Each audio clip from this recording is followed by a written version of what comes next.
ஒருவன் 2 கிளிகளை வைத்துக்கொண்டு ஒரு கிளியை வாங்கினால் இன்னொன்று இலவசம் என்று கூவி கூவி விற்பனை செய்து கொண்டிருந்தான். அந்த வழியாக சென்ற ராஜா ஏன் ஒரு கிளியை வாங்கினால் இன்னொன்று இலவசம் என்று வினாவினான். அதற்கு நீங்கள் எடுத்து செல்லுங்கள், உங்களுக்கே காரணம் புரியும் என்றான். உடனே ராஜா அந்த 2 கிளிகளையும் அரண்மனைக்கு எடுத்து சென்றான்.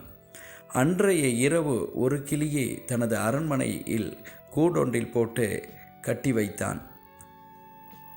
பொழுது சாய்ந்ததும் அந்த கிளி தேவாரம், திருவாசகம், பக்தி கீர்த்தனைகளை பாடத் தொடங்கியது. உடனே மன்னனுக்கு அளவில்லாத சந்தோஷம். அன்றைய நாள் சந்தோஷமாக இருந்தான்.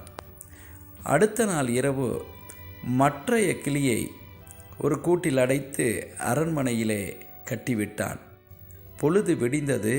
உடனே அந்த கிளி உலரத் தொடங்கியது. தகாத வார்த்தைகளை பேசியது. கோபம் வரும் வன் சொற்களை வீசியது. உடனே ராஜாவுக்கு கோபம்.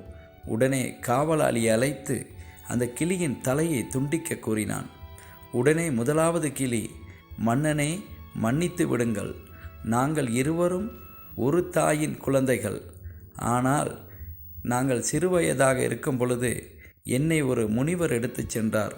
அங்கே சென்றவுடன் அவர் பாடிய தேவாரம், திருவாசகம், பக்தி கீர்த்தனைகளை நான் கற்றுக்கொண்டேன். அதேபோல் எனது சகோதரனை ஒரு குடிகாரன் எடுத்துச் சென்றான். அவன் குடித்து விட்டு உளமும் தகாத வார்த்தைகளை அந்த கிளி கற்றுக்கொண்டது. அதனால்தான் அந்த கிளி இன்றைய பொழுது ஒரு தகாத வார்த்தைகளை பேசியது. தயவு கூர்ந்து எனது சகோதரனை விட்டு விடுங்கள் என்று அந்த கிளி கூறியது.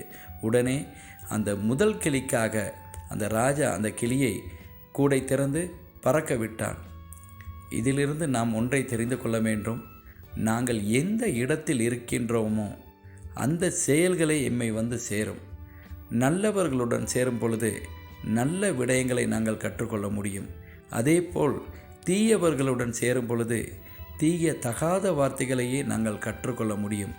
எனவே வாழும் காலங்களில் நாம் மற்றவர்களுடன் அன்பாக வாழ வேண்டும். அதுதான் எமது சமூகத்திற்கும் எங்களுக்கும் நல்ல மதிப்பை தரும். நன்றி, வணக்கம்.